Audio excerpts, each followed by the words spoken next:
Welcome to The Cauldron, a podcast hosted by Ed Bolden-Greer, the creator of Ravensvale. In each episode, Ed will have free-flowing conversations about horror, life, culture, and personal growth. Expect to hear from storytellers, authors, horror experts, life gurus, thought leaders, and influencers.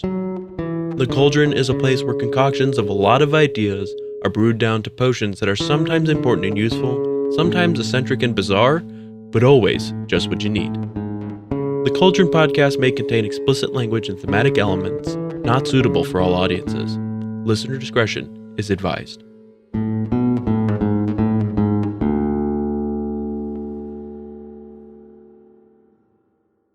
Well, hey there, family. Welcome to the Vail Cauldron. I'm your host, Ed Bolden-Greer, and I'm joined today by my guest co-host, Jacob Garner.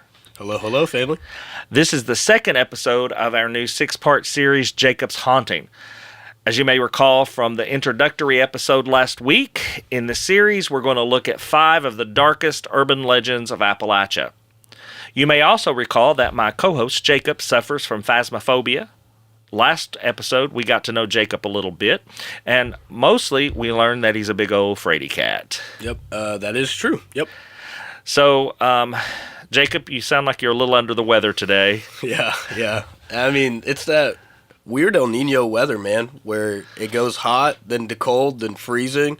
And my poor sinuses, man. I just have a sinus infection. That's really annoying me. So, how's your holiday shopping going, Jacob?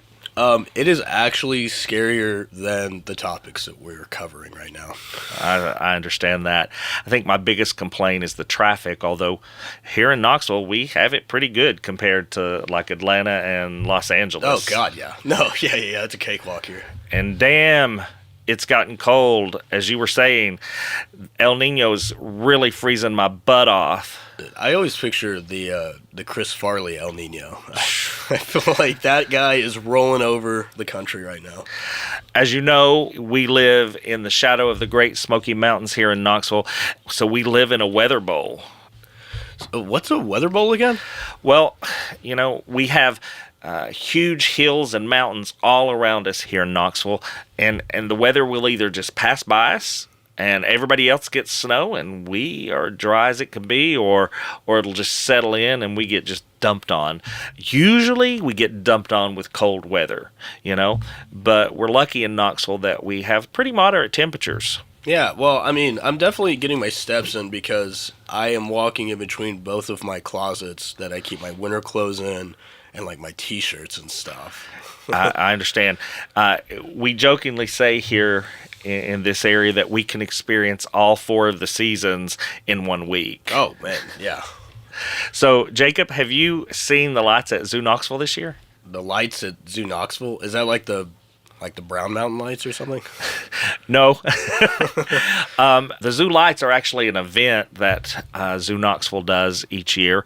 This year, it opened on Friday, November 25th, and it will continue every Wednesday through Sunday through January 8th. The lights go on from 5 p.m. until 8:30 p.m. at night. All right. Zoo Light tickets are $24 for ages 13 and up, $18 for age 3 to 12, and children 2 and under are admitted free. As always at the zoo, parking is free.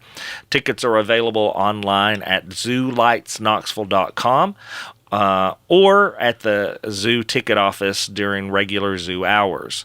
So it's like Christmas lights just like strung up around the animal enclosures or something? No, these are fantastic light sculptures that are made out of like this satiny material and lights, and it's all kinds of zoo animals that are sculpted, and also all of your fantasy creatures like griffins and unicorns and things like that. It's and some underwater creatures as well.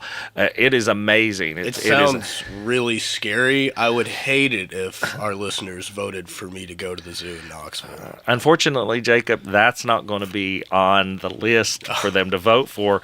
There's one other thing I'd like to say about the Zoo Lights here in Knoxville. If you are a member of Zoo Knoxville, you'll get $4 off your admission price. So I think that's a good incentive to go. Another benefit is that they have some really good adult beverages that you can have as you're going through the event. I knew if we talked about adult beverages, Jacob would be in.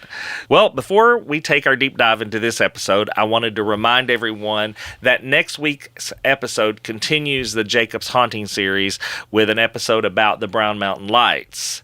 Jacob, had you heard about the Brown Mountain Lights before we started this series? No, absolutely not. Actually, in fact, when you told me the name of the topic, I thought you were saying the lights themselves were brown, but I didn't realize that there was an actual Brown Mountain.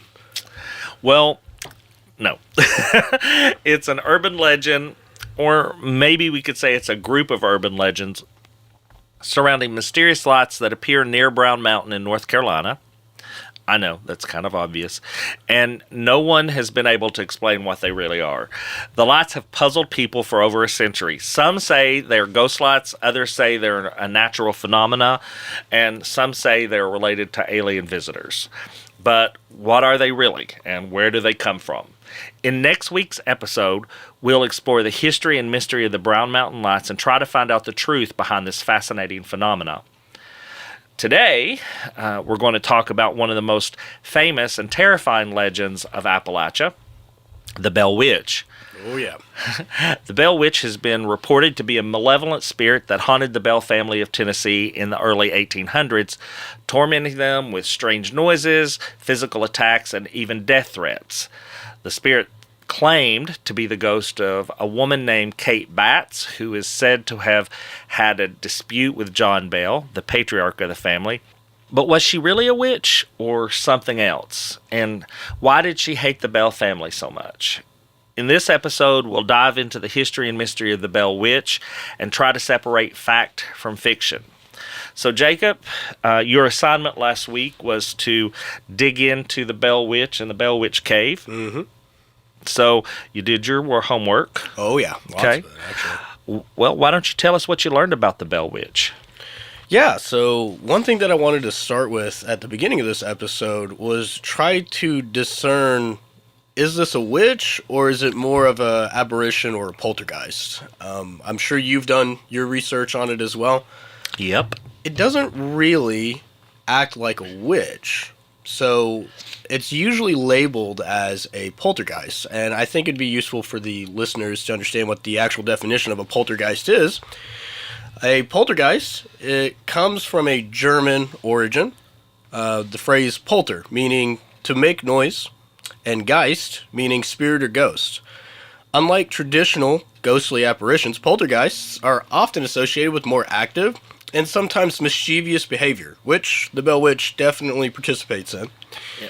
Reports of poltergeist activity may include objects being thrown or levitated, unexplained noises, or other disturbances, but more importantly, that poltergeists are suggested to have a presence and the ability to interact with our physical world. How does that make you feel, Jacob? It makes me a lot more uncomfortable knowing that there are different flavors of ghosts. I just kind of thought that they were all like, oh, boo, and they float through a wall and that's it. Not actually, I can do physical things to you. So interacting with you makes you more nervous than just the thought of Casper. Yeah, exactly. Well, Casper's the friendly ghost. The thing about these poltergeists is that they can do stuff to me. I can do nothing to them. That's not seemingly. cool. Yeah, seemingly.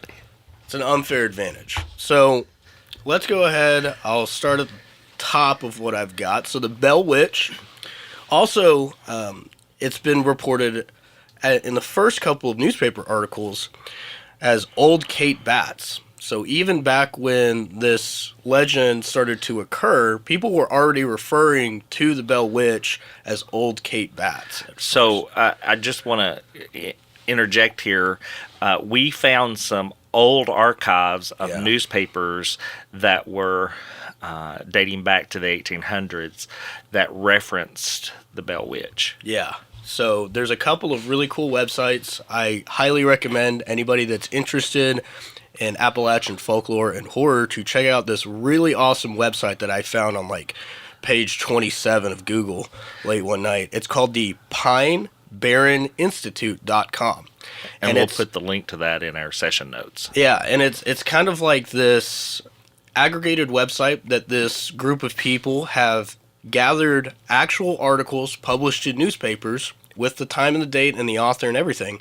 And you get to read the firsthand eyewitness accounts with interviews and everything like that with people that traveled to the Bell Farm. It was a huge resource for me. I actually ended up finding a lot of really cool stuff from these newspapers. I think what makes it really unsettling to me is that these people are professional journalists. Yes, I understand that they sell more newspapers with stuff that's really exciting, but at some level they also have some kind of journalistic integrity. Well, if you think back to the 1800s, there were probably less fantastic things being reported to sell newspapers, and so we probably have a truer or more factual-based reporting system back then. Oh, yeah.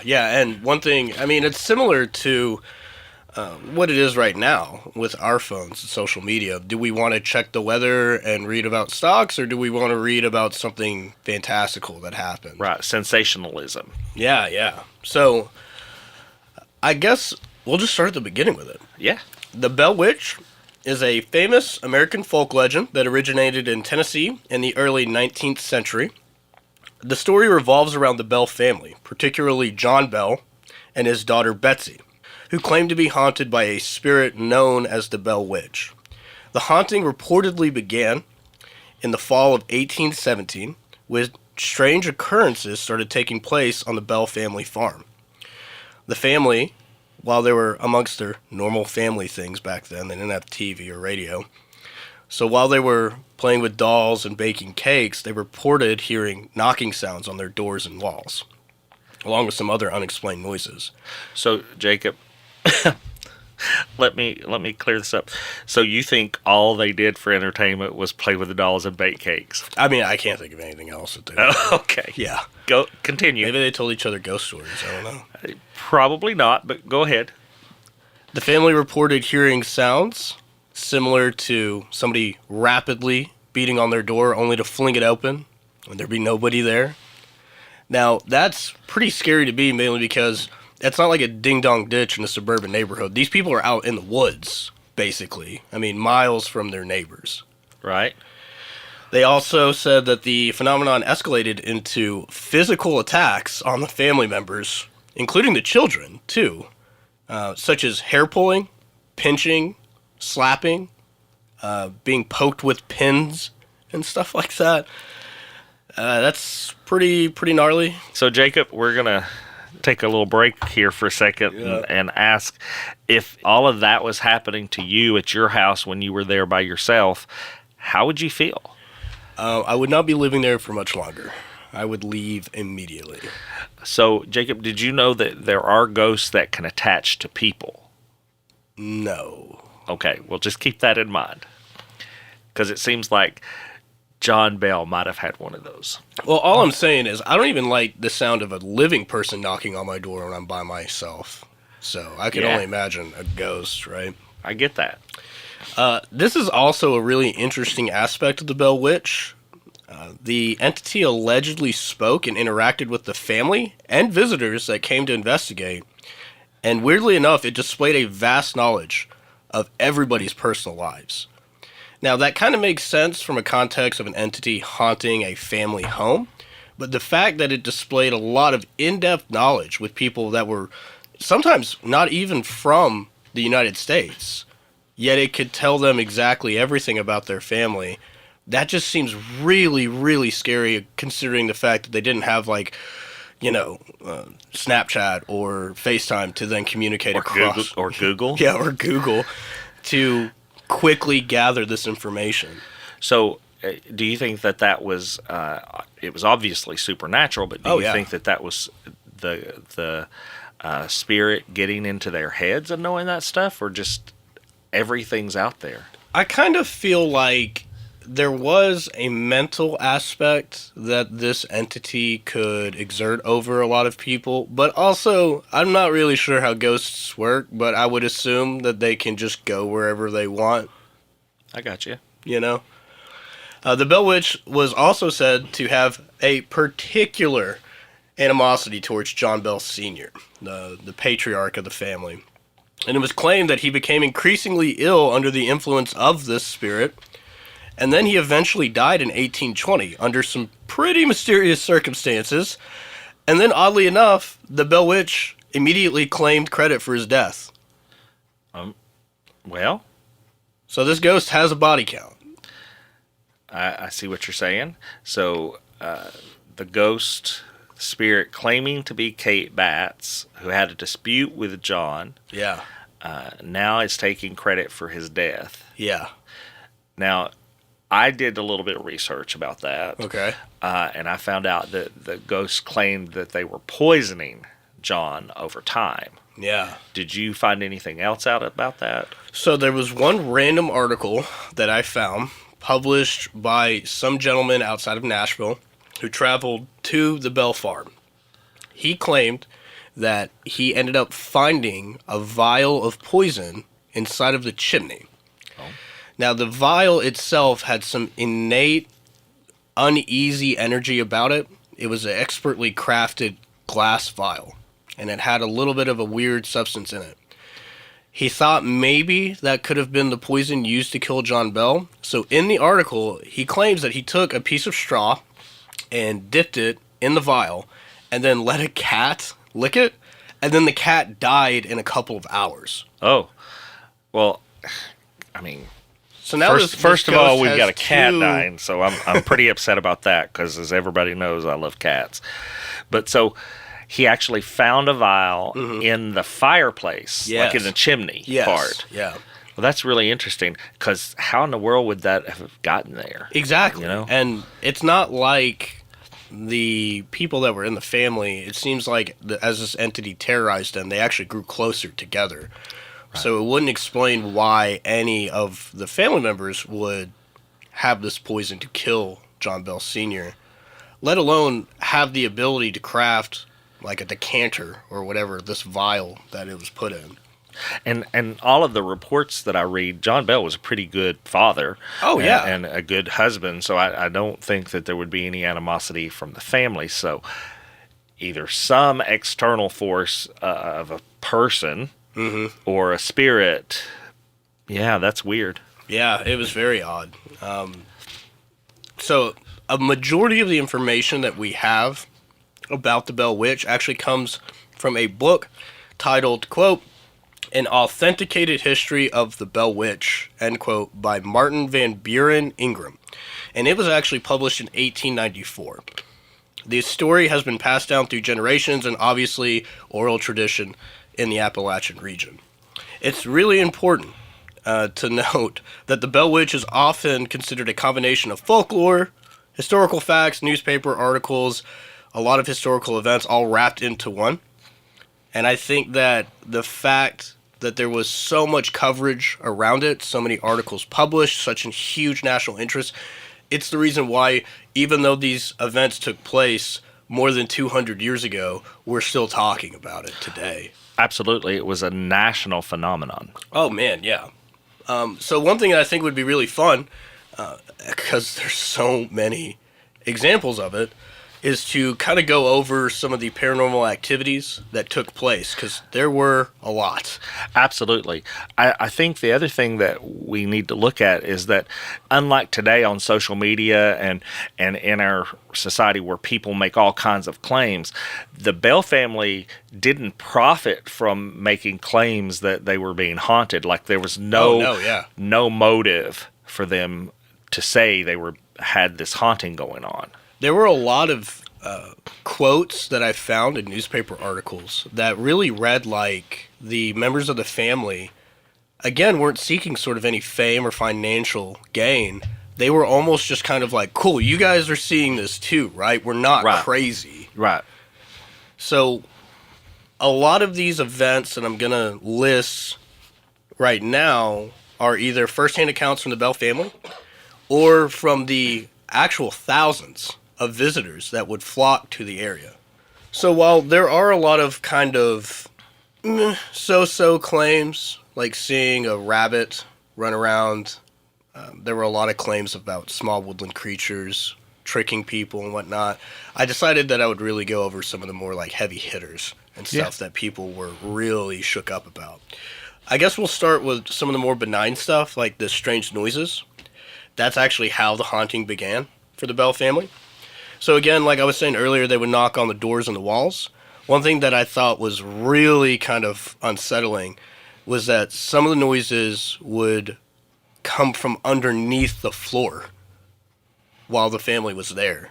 And it had a certain rhythmic and loud type of pattern to everything, to the point to where they couldn't ignore it. It wasn't like you could say, oh, I think the house is settling and it's creaking a little bit. It's very clearly a knocking noise. So some of the first reported things that they heard outside of the knocking on the doors and the walls was this weird gnawing sound on the beds, or the sounds of dogs fighting. And they could hear the dogs fighting a couple of feet away from them, but there would be no dogs there. Chains dragging along the floor was something that was pretty common. You know, your typical ghost stuff, I guess.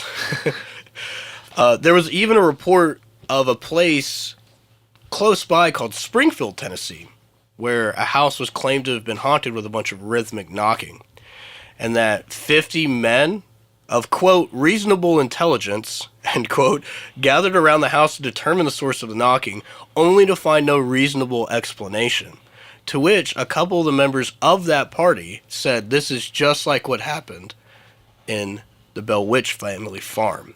Yeah, I read an article that talked about how the Bell family had people come out to witness it so that they would be able to, as you said earlier, know that they weren't going crazy. Yeah, exactly.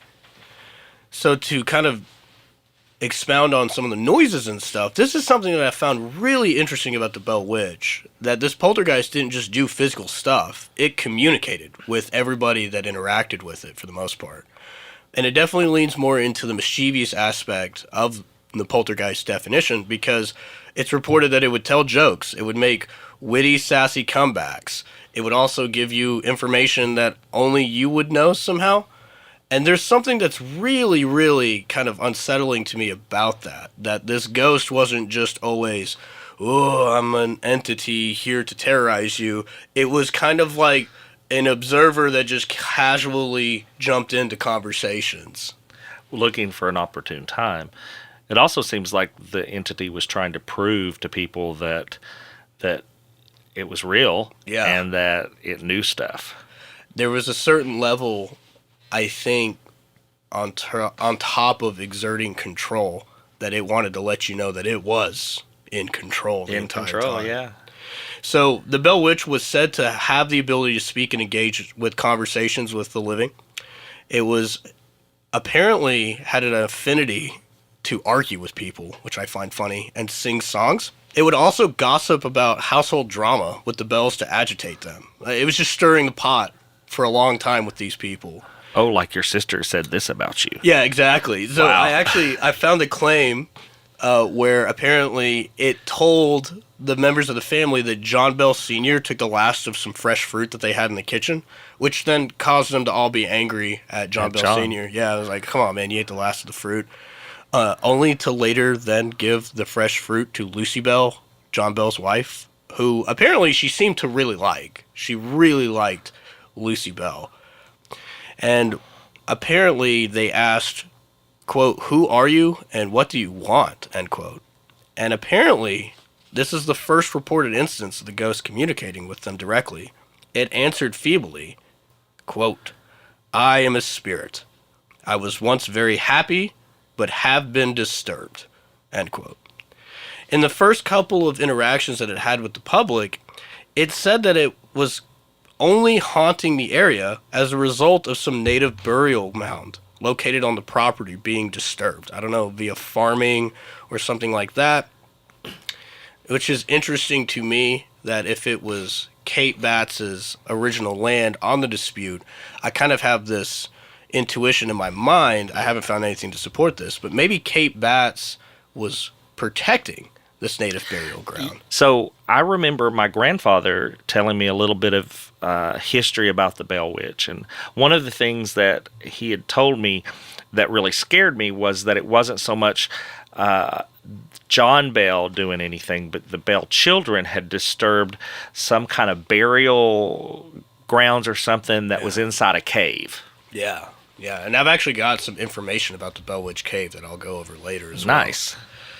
But one thing I really want to underline about the initial stages of this haunting is that it was kind of silly at first. This poltergeist, in one kind of word, was really just whimsical in the way that it annoyed the family. But as the haunting progressed, things got a lot more violent. It would even, sing songs, crack jokes, and really just be goofy at first. Which, if I was going to be haunted by a ghost, I would want a goofy ghost at first. Here's where things don't stay goofy, though. The physical attacks. So, members of the Bell family claim to be physically assaulted by unseen forces. Again, it was like hair pulling, slapping, pinching on the legs and the face, other forms of aggression that were pretty intense. There was one report that John Bell Sr. wrote in a diary entry that while he was mending a basket or something near the fireplace, he observed his children being dragged by their feet out of their bed and thrown to the floor at a very high speed, which obviously would be horrifying for anybody to see. But Betsy Bell in particular was reported to be a target of most of the physical forms of aggression. So Betsy Bell apparently was trying to cook something one day, and while she was messing around with flour or something, she was pulled by her hair a couple of inches off of the floor and then dropped back down.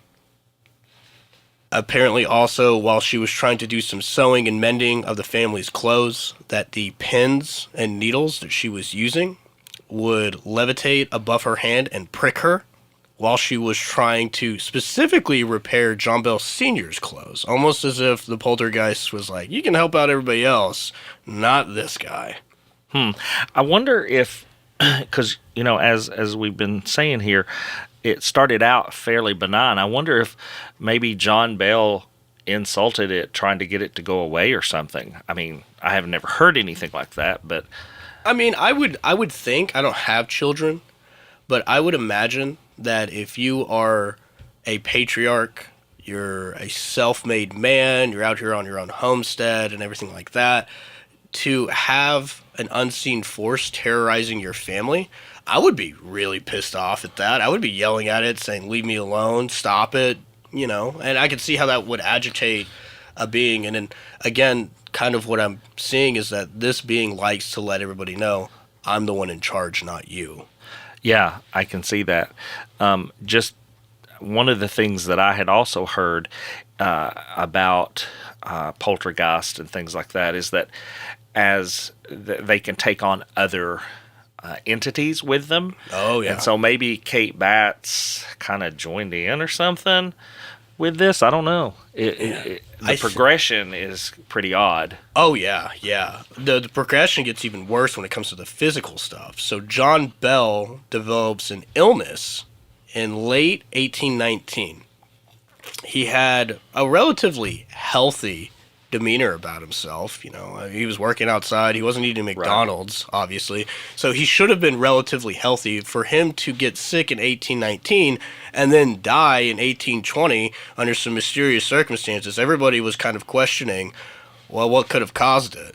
Had this happened in a vacuum where there wasn't a haunting, it could have just been marked up as a tragedy. But everybody was suspecting that when he died, that the Bell Witch had something to do with it. So according to a couple of reports that I read, John Bell Sr. was referred to as Old Jack by the witch. And before he ended up coming down with this mysterious illness that would ultimately claim his life, the witch claimed that she intended to kill him and signaled this intention through repeating curses in the middle of the night, outright giving threats to the family and giving various afflictions that a lot of people couldn't claim came from natural causes. And the story really climaxes with the Bell patriarch being poisoned by the witch. Something that I find darkly funny about what happens next is that apparently at John Bell Sr.'s funeral, the witch interrupted the service to loudly recite a drinking song that was popular at the time. The cool thing about it is that I actually was able to find a newspaper article that found the very simple lyrics that the witch apparently was belting out during the funeral to disturb it. The lyrics to a song called "Row Me Up Some Brandy, Oh." And it's a very simple song. The lyrics just go, row, row, row, row. Row me up some brandy, oh. Row me up some more. And it repeated it over the voice of the preacher trying to deliver the sermon. Wow. So I tried to research something. I also found that the spirit kept naming him Jack. Yeah. And I tried to research some of the family lineage and thought maybe Jack was a relative from the past, and maybe that's how John Bell was getting all the guff from the ghost, Oh, yeah. that it was blaming him for everything from the past. But I couldn't really find a Jack in the lineage, so I couldn't either. I wouldn't be surprised. I think that it's very clear that this entity hated John Bell so much that even when he was finally supposed to be at rest, she shows up and crashes the funeral. yeah. I mean, that's a next level dedication. That's exerting that control. Oh, man.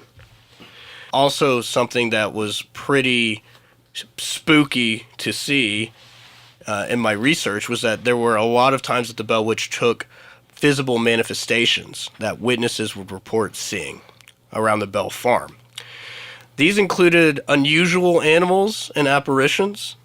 The Bell Witch was said to have the ability to shapeshift and take on many forms. Important to note, the Bell Witch would not manifest itself until the lights were extinguished at night. So it seemed like it gained power from the natural lighting of the moon to really, really shake the boots of the people there. Right. At first, John Bell Sr. witnessed an apparition of a strange creature kind of resembling a dog with the head of a rabbit, which is super creepy. Bell raised his rifle and fired at the animal. He thought he hit it, but it just scampered away perfectly fine. John's son, Drew Bell, also approached an unknown bird perched on a fence that was of, quote, extraordinary size, end quote. There were also a lot of reports when witnesses would come by to the Bell Witch farm to observe the phenomenon that they would see things like elk or deer with multiple legs, an uncanny amount of legs. One even said that it looked like it was 4 deer standing in a train almost. And the image of kind of like a deer centipede is so uncomfortable to me. It is. Oh, wow. One of the things that I found is that over and over, when they would have a fire, that black smoke would come down the chimney and into the room. Oh. And it almost had like a human shape, and it would just kind of float to the front door. Oh, my God. Yeah. Ugh. So I can't find any explanation for that either. It's almost like it was, I guess, kind of like foreshadowing that chimney had something to do with it. Yeah. You know? Another thing that I found in my research was the psychic abilities of this entity. So outside of just the physical manifestations, the Bell Witch was also believed to have psychic abilities, including the ability to predict future events, sort of like the Civil War that would take place just a couple of decades later. But also, and this is the more creepy part to me, it would reveal hidden information. There was a very famous account that I ended up finding. This guy was interviewed for a newspaper in the area at the time. He was an Englishman, right? He stopped by the Bell farm after reading some of the articles in newspapers and hearing the word of mouth about what was going on that he decided he was going to go there and offer to investigate. On remarking on his family overseas while talking to the witch apparently dropped its feeble spectral voice and started to imitate with perfect accuracy the voices of his English parents. That scared the crap out of him, right? Apparently, the Englishman, very shaken up by hearing his parents' voices thousands of miles away, decided to stop the investigation that night and try to sleep, which I'm sure he did not sleep very much at all. When he did finally fall asleep, the Bell Witch woke him up very abruptly with the voices of his parents. Specifically, he said that he heard his mother asking in a very panicked voice, "Who are you? What are you doing here?" And then he also heard his father saying, "Get out," while trying to recite the Lord's Prayer. The Englishman obviously said, "I'm out, deuces." This is the smartest guy in the story. And he left that morning. He later wrote to the Bell family about, a couple months, maybe a year later, in a letter that the entity had visited his family in England, apparently that night. And he very earnestly apologized for his skepticism. Wow. Now, his parents were still living, right? Yes. At this time? Okay. Yes, they were. Wow, that's pretty spooky. Yeah. And that gave me cold chills. Can you imagine, just for like a split second, you're living in England, you have no idea what your son's doing in America at this time, and then you guys are just going to bed. Next thing you know, some Appalachian witch just shows up in your house like Hagrid from Harry Potter. You just have no idea what's going on. I mean, and you can't call because there's no way to call. You can't get on the internet or anything. You just have this ghost there. Yeah, exactly. And imagine having to be the son to come back and be like, "Hey, I know you guys are scared. That was my bad. I kind of sorry about that, Mom. Pissed off a ghost. Anyway, here's some apple pie from America. Sorry about that." Blueberry pie. Oh, yeah, blueberry pie.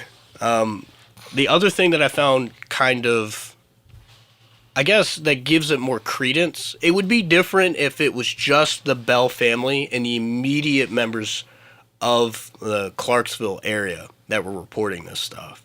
But once it gained so much traction, became nationally famous, there were a lot of people that made a pseudo-pilgrimage to the Bell farm. Right. So there are a lot of corroborating accounts that you would think at some point somebody would be like, "Yeah, I went there and nothing happened. Oh yeah, John Bell and Betsy Bell, they pulled me off to the side and said, 'Hey, this is a good racket. Keep it going. Here's some money.'" Nobody really did that. And it was really interesting that this just boggles my mind. People hear about this stuff happening, and their knee-jerk reaction is, "Oh, we gotta go figure it out. Let's go see what's going on over at the Bell Farm." If I read that, I would have been like, "Where's Tennessee at? Nope, never going there." Well, that's where we're a little different, because I'd have been like, "Hey, want to go?" Can you imagine just the logistics of that? Like, hey, we're going to have to hop on a horse-drawn wagon, travel days to then what? Get tormented by a ghost? Yeah, travel was not easy back then. It was a national phenomenon. There were a lot of celebrities and famous people that actually traveled hundreds of miles just to go to the Bell Farm and see what they could find. Oh, yeah. Speaking of famous people, have you heard of a gentleman by the name of Andrew Jackson? You mean President Andrew Jackson? Yes, the very same. So this is also one thing that just blew my mind when I was doing research. Now, according to legend, and a couple of different various accounts from eyewitnesses and the Bell family as well, the 17th president of the United States visited the Bell Witch house during an alleged haunting. Now, from the information that I've gathered, there's a lot of different interpretations of what had happened, but this is one that I found pretty much is consistent across the board. The story goes that Andrew Jackson, along with a group of men, visited the Bell family in the early 19th century after hearing about the strange occurrences on the property. According to legend, as Jackson approached the Bell Witch property, the wagon wheels on his specific wagon locked up and would not budge, Even after he had all of his men grab ropes and try to pull it, it would not move. This isn't like it was stuck in mud past the axle or that there were giant boulders in the way. It just stopped on the way to the bell house. At that point, Andrew Jackson was reported to have said, "Oh man, we've got a witch here." I'm paraphrasing, of course. But he did say that he could sense the presence of the supernatural. The Bell Witch was then reported to have identified herself to Jackson, claiming to be a spirit from the afterlife. Apparently, some dude, a part of the party, was claimed to have attempted to shoot the witch when it appeared.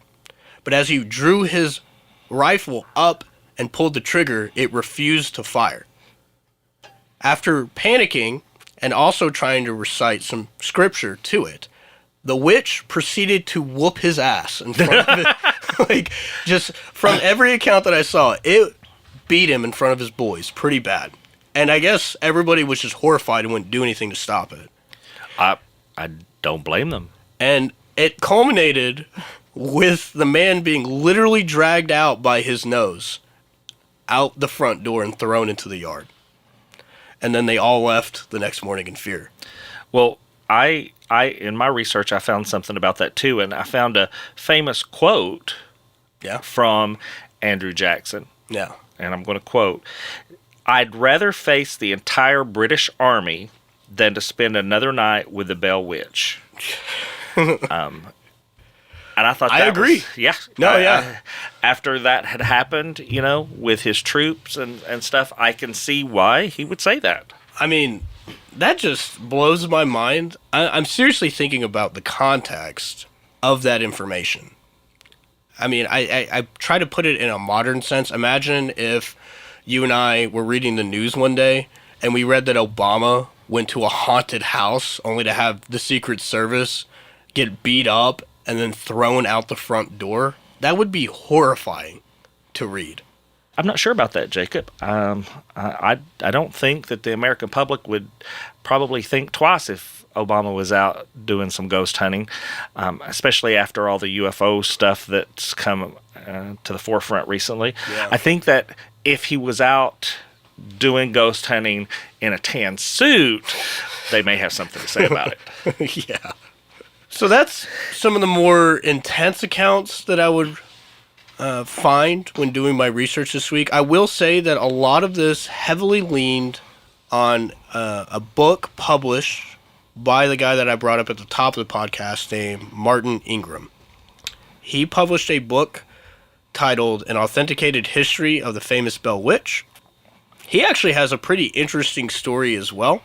And I think that he definitely seems like a straight shooter, somebody that would not have lied for financial gain in particular.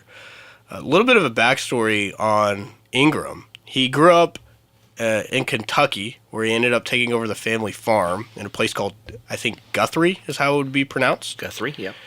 He started his own newspaper there, and he, according to the community members, was an upstanding, truth-seeking man that was very passionate about what he believed. But at the end of the day, was considered a very honorable man as well. He moves to Clarksville and renames his newspaper to the Clarksville Tobacco Leaf, which I love. That's a great name for a newspaper. Unfortunately, it was not very successful. But then he later took a group of men to the Bell property about 75 years after the events were said to have taken place. In the introduction to the book, Ingram published a letter dated July 1st, 1891, that former Tennessee State Representative James Allen Bell, of Ardavale, Kentucky, a son of Richard Williams Bell, who was also a grandson of John Bell Sr., he explained that his father met with his brother, John Bell Jr., before his death, and that they agreed he had collected some material that should not be released until the last immediate family member of John Bell Sr. had passed away, in the hopes that this would not entice the spirit to come back and haunt any of his direct bloodline. When the last immediate member of the family and youngest child of John Bell Sr., Joel Egbert Bell, died in 1890 at the age of 76, then Ingram felt safe to then publish the Diary of John Bell Sr., as well as letters written from the Bell family to family members and friends. Well, that's interesting. So he waited until Joel had passed away in order to publish those documents. Yes, mainly because there was a reported account that after Betsy Bell broke off her engagement with a gentleman in Clarksville called Joshua Garner, no relation, they apparently ceased the activity in the house, or the entity stopped terrorizing them. It seemed like the Bell Witch was very interested in making sure Betsy Bell did not marry Joshua. Why? I can't really explain why. I would assume, I'm not sure how it would have worked, seeing how there were brothers in the family, but maybe the Bell Witch was worried that if Betsy Bell married Joshua, that they could keep the family homestead there, and she wanted them out. Yeah, I've heard that. I've also heard that keeping Betsy single kept her from having children too. Oh, see? And then that way the children could never take over the farm. Right. When the engagement was officially broken off, the Bell Witch claimed that it would be back in 7 years to visit the family again. And when it did, the family decided not to engage with it at the level that they engaged with it in the past. This apparently made the poltergeist not as interested in continuing the paranormal activity, and it left them alone shortly after. I guess it kind of felt unwanted. Well, from what I gather about entities and spirits, and correct me if I'm wrong, they feed off the energy of the living. Yep. And think about all of the energy that was being forced into this spirit. I mean, it was a national celebrity. It was the Kim Kardashian of ghosts at this point. Right. When even your immediate terrorized family members no longer care about interacting with this entity, it has lost its power. Well, by that time, there was probably new people from the family living in the house, kids who had grown up hearing these stories and probably were just tired of it. Yeah. This also kind of ties into, well, where did the witch go? And there is located on the property a cave that is fed by an underwater spring that kind of hollowed it out type of thing. It's a pretty large cave, too. It's about 400, 500 feet long. I don't really know how deep it goes underground. We could find out. Well, see, actually, I would be willing to go to this cave after the research. I would be less willing to actually go to the property of the Bell family farm, directly where the house is at. And here's why. So, located in Adams, Tennessee, is the Bell Witch Cave. The cave is privately owned, and tours are even given during the summer months and, surprisingly to no one, in October. The cave is located on property once owned by the Bell family. Many believe that when the witch departed, after they didn't engage with it anymore, she fled to the sanctuary of this cave. There was one particular legend in which the cave is featured, where Betsy Bell and some of her friends had gone to explore the cave when they were children. While they were there, one of the boys that was in their group crawled into a hole and became stuck. During their frantic panic of trying to get the boy out, they heard a spectral voice cry out, "I'll get him out." And the boy felt hands grasping his feet, and he was pulled out of the hole. The supposed entity, still invisible, then gave, and this is funny, the young explorers a lecture on reckless cave exploring. Yeah, I heard something a little bit like that, or actually I read something a little bit about that, and that went along with the thing that my grandfather had told me, where it was less friendly, and that it pulled him out and threw him down the hill. Oh, well, I mean, he got him out. Yeah. You know. After doing a little bit of deep diving on the Bell Witch Cave, in my personal opinion, it kind of seems like a little bit of a little cash grab that they did after the fact. Because if you read a lot of the original documents covering the Bell Witch, none of them really mention the cave. So if we could go spend the night in the cave, you'd be willing to do that? I mean, being underground is kind of just spooky to me anyways. But I would actually be more willing to do it, for sure. Than Mainly to go because spend the night at the Bell Witch Well, Farm? if you go to the official bellwitchcave.com, you can see that it will only cost us $19 if we go Wednesday through Thursday, $23 on Friday and Sunday. How much is tubing? Oh, yeah. So that was the other thing. We can do the investigation via tubing. The tubing is included into the price. It's unlimited tubing as well. Oh. So Okay. I can do a paranormal investigation from a tube, no problem. Okay, well, as long as it's in the summer. Oh, yeah. You of know course. how I am about cold weather. Yeah. Not going in the water, not going in a cave in the middle of winter. Oh, yeah. So I kind of want to put a bow on all of this and kind of give you sort of, I guess, my final verdict on this topic. I think that there are two explanations as to what could have caused this. If the original account is to be believed, when they asked, "Who are you? What do you want?" the Bell Witch was reported to have said, "I am a spirit that was at rest. I have been disturbed. A Native American burial mound had been desecrated on this land. Now I must torment those who live on it," right?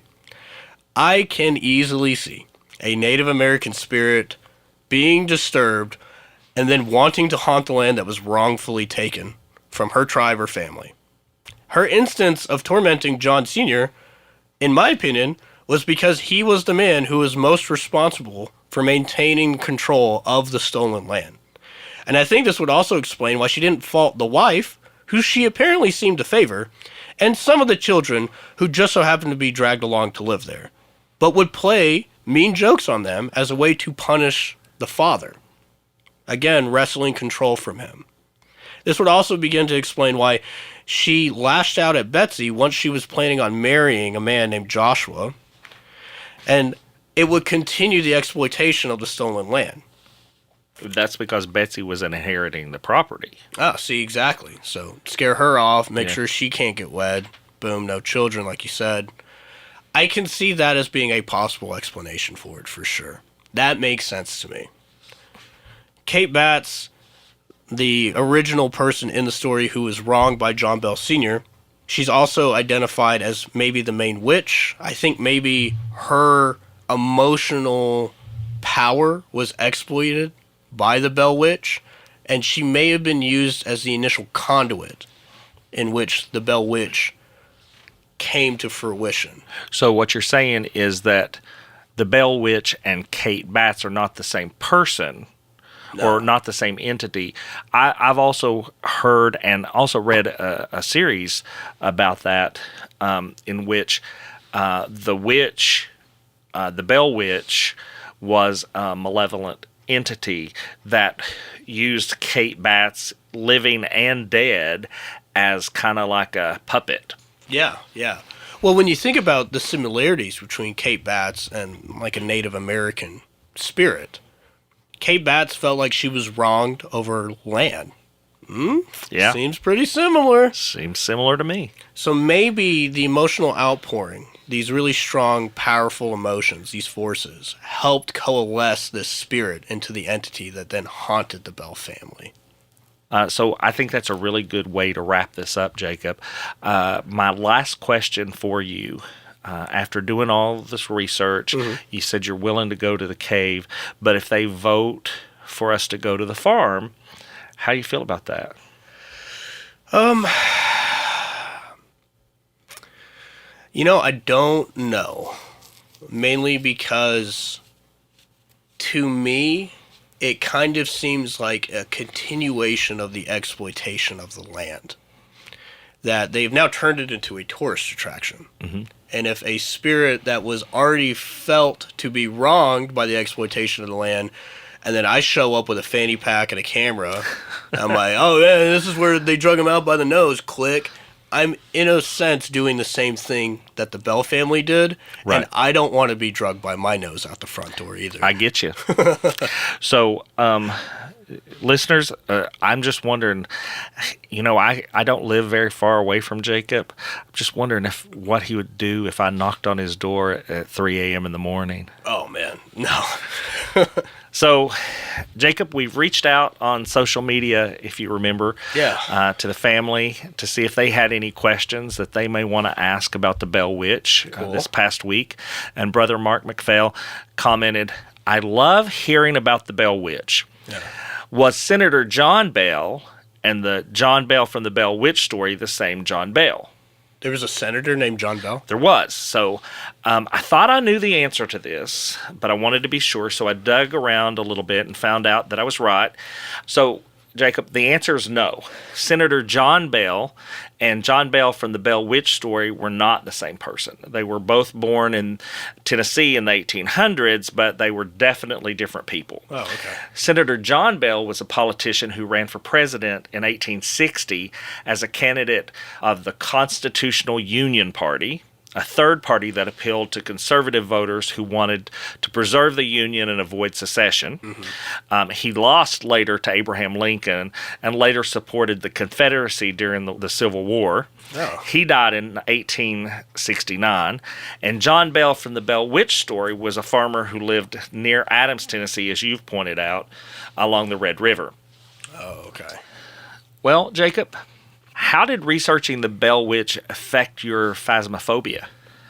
It actually kind of made it a little bit worse. I'm not going to lie to you. I think the more disturbing aspect of this is, again, the idea that these ghosts can do stuff to me, but I can't even shoot them. I can't fight them. I can't do anything besides just leave wherever they want me to leave. And today you found out they could be attached to you. They could be attached to me. All I know is that I'm definitely thinking if I ever plan on ripping somebody off about some land, I'm going to think twice about it for sure. So, Jacob, what you're saying is that the Bell Witch and the Bell Witch Cave should definitely stay on the list. Sure. Okay. Yeah. Well, family, that's it for this episode of Jacob's Haunting. I'm Ed Bolden-Greer. And I'm Jacob Garner.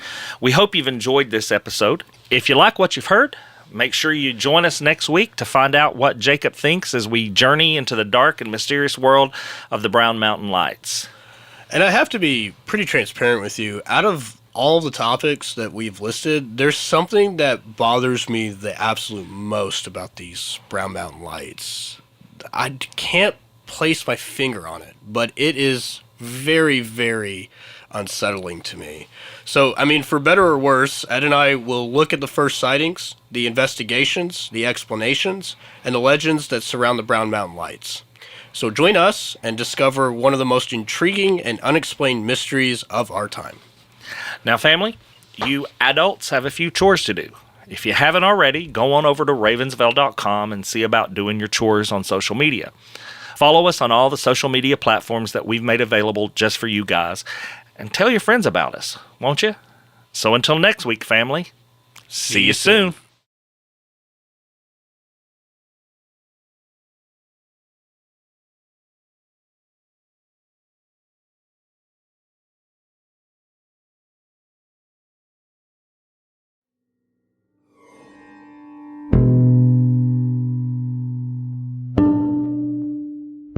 The Cauldron is a production of Small Raven Media.